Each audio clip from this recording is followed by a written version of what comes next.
We're following some developing news out of Pigeon Forge after multiple law enforcement agencies responded to Jimmy's Market last night.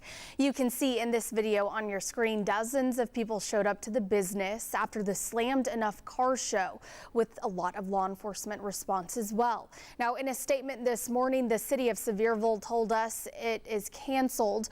They have canceled the rest of the event, saying the decision comes after safety concerns, disturbances to the community, and a strain on county resources. In an Instagram post this afternoon, organizers for the Slammed Enuff event say anyone who bought tickets for today will be refunded. The car show was held yesterday at the Sevierville Convention Center. Ahead of the show, authorities in both Sevierville and Pigeon Forge expressed concerns about the car show and warned against parking lot meetups and unsanctioned gatherings. The car show also made this post saying their organization does not in any way condone the actions that happened on the streets last night. The statement goes on to call last night's events an embarrassment to the car community, citing disrespect for law enforcement, private property, and other people. But there's still a lot that we don't know tonight about what actually happened last night. 10 News reporter Avery Gingrich joins us now. And Avery, you spent the day trying to learn more and speaking with people. Hey, Shay. A little more than an hour ago, Pigeon Forge Police say no shots were fired and no tear gas was deployed at the market.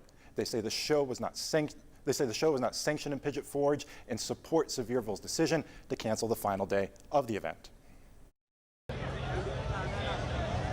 According to Pigeon Forge Police Chief Richard Catlett, the owner of Jimmy's Market asked officers to remove this crowd from the market's parking lot.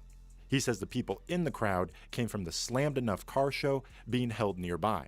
The chief says officers stayed for 15 minutes, then left in order to protect their safety. He says the crowd eventually left. Well, I think the car community have Slammed Enuff. I think they mean well for the most part, but with any large group like that, you have a small percentage that's going to ruin it for everybody. Mick Goins manages the Moon Pie General Store next door. Goins says his team closed their parking lot for the entire weekend because they were concerned something like this might happen. He estimates their decision cost them thousands of dollars in business, but says it was worth it. We want to come across as a business that's family-oriented, you're not afraid to take your kids to, and I think it kind of groups us in with that whenever these car shows take over our parking lot. He says he doesn't worry about the crowds at the rod runs and other events that regularly leave Pigeon Forge swamped. He says Slammed Enuff brings in younger people on average, which might be all that's needed for something like this to happen. If they come back, it's not like this is going to be the worst thing ever, but people just need to be more calm. Goins and his team want leaders to consider changing the venue to a less central location, but they still want to help those people have everything they need. Pigeon Forge investigators say they are aware of someone who says they were stabbed last night. They say it was a minor wound and did not happen at Jimmy's. The person did not want to be transported to the hospital. Shay. All right, Avery, thanks for all of that.